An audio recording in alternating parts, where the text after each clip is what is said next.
Esta semana, un crucero llegó al puerto de Tenerife con los pasajeros confinados dentro. 3 personas habían muerto a bordo. 8 casos confirmados de un virus que mata al 35% de los que infecta.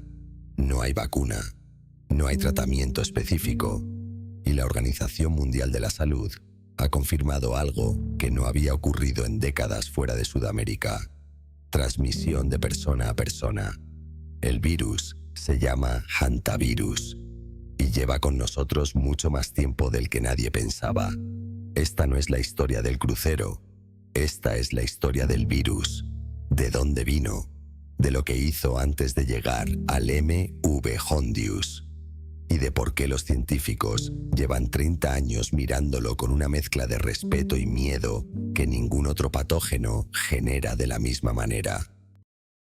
Para entender lo que está ocurriendo hoy hay que viajar atrás, mucho más atrás de 2026, más atrás incluso de 1993, cuando el mundo conoció el hantavirus por primera vez. Hay que ir a 1950, a un río de Corea del Sur, a una guerra que nadie recuerda bien y a un virus que ya entonces estaba matando a soldados de ambos bandos sin que nadie supiera qué era. En la Guerra de Corea, entre 1950 y 1953, algo extraño estaba matando a los soldados apostados cerca del río Hantan. No era una bala, no era una explosión, era una enfermedad que empezaba como una gripe, fiebre, dolor de cabeza, dolor muscular, y que en cuestión de días derivaba en algo que los médicos militares no habían visto nunca: hemorragias internas, fallo renal agudo, shock cardiovascular. Más de 3.000 soldados de las tropas de las Naciones Unidas enfermaron, varios centenares murieron. Los médicos lo llamaron fiebre hemorrágica coreana y no supieron identificar el agente causante durante décadas. En 1978, en Corea del Sur, los investigadores aislaron por primera vez el virus responsable. Lo llamaron Hantan, por el río junto al que había matado a tantos soldados 25 años antes. Pero el virus Hantan no era nuevo, era solo el primero que los científicos conseguían identificar de una familia de virus que llevaba siglos coevolucionando con los roedores. En Europa, en Asia, en Rusia, había variantes distintas del mismo agente, cada una vinculada a una especie concreta de ratón o rata, cada una adaptada a su huésped durante miles de años. El problema, y es un problema enorme, es que cuando ese virus salta al ser humano, el cuerpo humano no sabe qué hacer con él, porque nunca lo había visto antes. Y un sistema inmune que enfrenta algo completamente desconocido a veces reacciona de la peor manera posible, no combatiendo el virus, destruyendo los propios tejidos en el intento. El 14 de mayo de 1993, un periódico de Albuquerque publicó una noticia en primera plana. El titular decía: misteriosa gripe mata a 6 personas en área tribal.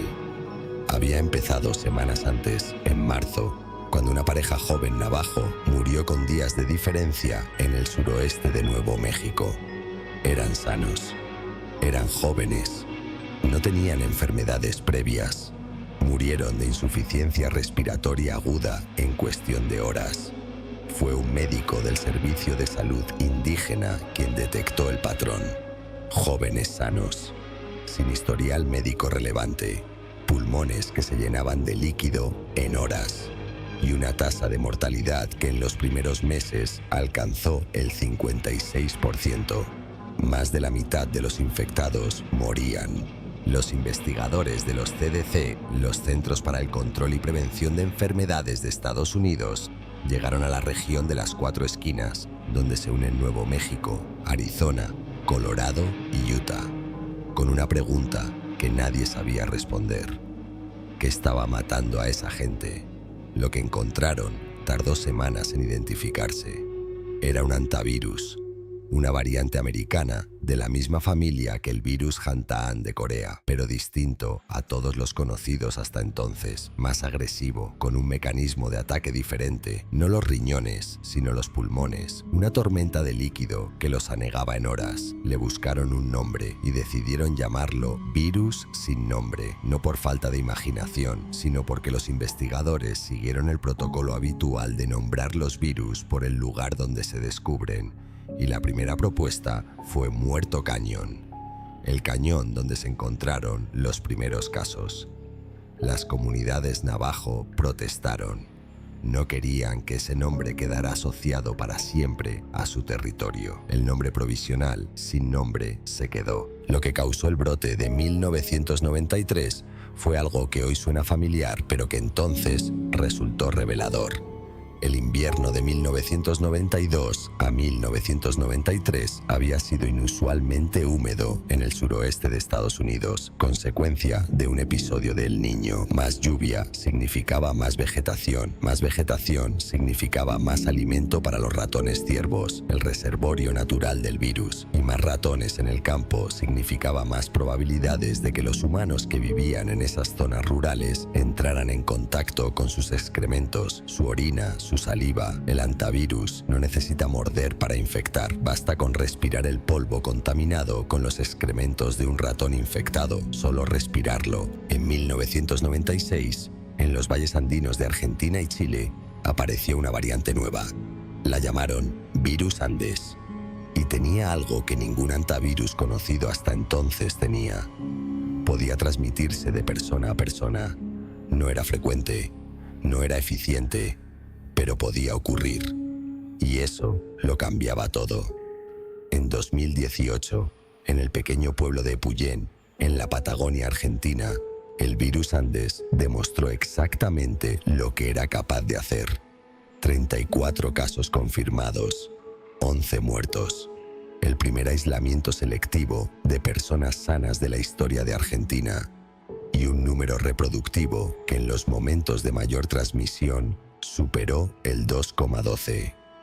Para referencia, el COVID-19 en sus primeras fases tenía un número reproductivo de entre 2 y 3. El brote de Epuyén en 2018 fue un ensayo general de lo que podía ocurrir. Un pueblo pequeño, una fiesta social donde varios asistentes se infectaron. Transmisión en fases tempranas de síntomas, cuando los infectados aún no sabían que lo estaban. Y una velocidad de propagación que obligó a las autoridades sanitarias argentinas a tomar medidas que hasta ese momento solo existían en los manuales de preparación para pandemias. 48 personas en cuarentena preventiva. El pueblo aislado, 11 muertos de 34 infectados, una letalidad del 32%. Ese brote fue estudiado y publicado en The New England Journal of Medicine. Los científicos lo analizaron con lupa y lo que encontraron les inquietó lo suficiente como para publicar sus conclusiones con una claridad inhabitual en el lenguaje académico. Dijeron que el virus Andes, bajo las condiciones correctas, podía propagarse entre personas con una eficiencia que nadie había documentado antes fuera de laboratorio, y dijeron que si ese virus llegaba a una población más amplia, más conectada, más móvil que un pueblo de la Patagonia, no terminaron la frase, no hacía falta. La OMS lo sabía, los CDC lo sabían, los epidemiólogos de América Latina llevaban años diciéndolo en conferencias científicas que nadie fuera del sector escuchaba. El virus Andes era el hantavirus que había que vigilar. Lleva en Argentina décadas. Argentina registra en 2026 41 casos con una letalidad superior al 30%, y en abril de 2026 una pareja de turistas holandeses visitó la Patagonia Argentina. El primer caso fue un neerlandés de 70 años. Se enfermó a bordo con fiebre, dolor de cabeza, dolor abdominal y diarrea. Murió el 11 de abril. Su esposa, de 69 años, fue llevada a Sudáfrica. Se desmayó en el aeropuerto intentando volar de vuelta a los Países Bajos. Murió en un hospital cercano. Habían salido juntos de viaje. No volvieron. Su familia dijo: el hermoso viaje que experimentaron juntos fue abrupta y permanentemente interrumpido. Aún no podemos comprender que los hemos perdido. La OMS cree que la pareja holandesa se infectó antes de embarcarse en el crucero el 1 de abril, posiblemente mientras realizaban actividades en Argentina, donde el hantavirus es endémico. El virus tiene un periodo de incubación de 1 a 6 semanas. Entraron al barco sin saber que lo llevaban dentro. Casi 150 personas permanecieron varadas a bordo del MV Hondius. 8 casos confirmados. 3 muertos. Los puertos rechazaban al barco. El presidente de Canarias se opuso a que atracara mientras el gobierno español lo autorizaba. Un pasajero describió lo que se vivía dentro. Lo que está sucediendo ahora mismo es muy real para todos nosotros aquí. No somos solo una historia, no somos solo titulares. La OMS descartó que esto pudiera convertirse en una nueva pandemia. No es el próximo COVID, dijeron, y probablemente tengan razón. El virus Andes no es tan eficiente como el SARS-CoV-2. Su transmisión entre personas sigue siendo limitada. Sus reservorios están en zonas específicas del mundo. Pero hay algo que los científicos repiten cada vez que se les pregunta por el hantavirus y que conviene escuchar. No existe un tratamiento específico ni una cura. La atención médica temprana puede aumentar la probabilidad de supervivencia. Y a pesar de años de investigación, aún quedan muchas preguntas por responder. Entre ellas, ¿por qué puede ser leve para algunas personas y muy grave para otras? Un virus que lleva con nosotros desde Corea, 1950, que salió del anonimato en 1993 en un pueblo navajo del desierto americano, que demostró en 2018 en la Patagonia que podía transmitirse entre personas, y que en 2026 llegó a un crucero de lujo en el Atlántico Sur con una pareja de turistas que no sabían que lo llevaban dentro. Lo llamaron virus sin nombre porque nadie quería que su lugar quedara asociado con él. 30 años después, el virus sigue sin nombre oficial en muchos países y sigue matando a entre el 30 y el 50% de los que infecta, sin tratamiento, sin vacuna, esperando en los ratones.